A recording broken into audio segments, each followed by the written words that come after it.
मागणी केली होती, नेमकी काय ती कविता? आता कविता स्वरूपात मी त्या ठिकाणी बोललो होतो की युद्ध सारे जीते हमने, समझो तुम्हें हार गए, हम गैरों से नहीं डरे बल्कि आपने ही हमको मार गए।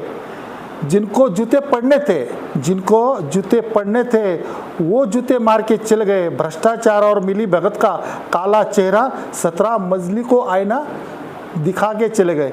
म्हणजे या ठिकाणी आपल्याला माहिती आहे की अटलांटा प्रकरणामध्ये ज्यांच्याकडून आम्हाला 42.5 कोटी रुपये घ्यायचे होते, उलट त्यांनी आमचे सुमारे 11.5 कोटी रुपये ते घेऊन गेले आणि दुसरीकडे आमच्याकडे हे डॉग कॅच व्हॅनला देण्यासाठी पैसे नाही।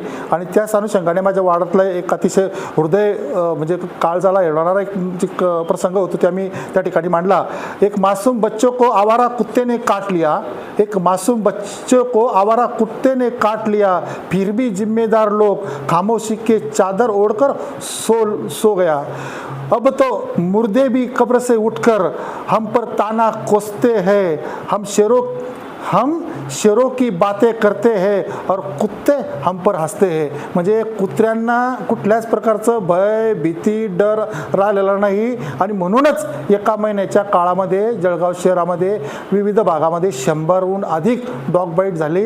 ही भावना अतिशय ते म्हणजे काळजाला म्हणजे बोलत असताना माझ्या अंगावर काटे येत होते। अतिशय हृदयस्पर्शी जे प्रसंग मी माझ्या डोळ्यासमोर पाहिला आणि त्या आईवडिलांच्या आकांत त्या आईवडिलांचं रडणं मी माझ्या डोळ्यासमोर पाहिलं आणि म्हणून ते कुणाच्याही परिवारावर असा प्रसंग येऊ नये याकरता त्या ठिकाणी मी माझी भूमिका मांडली।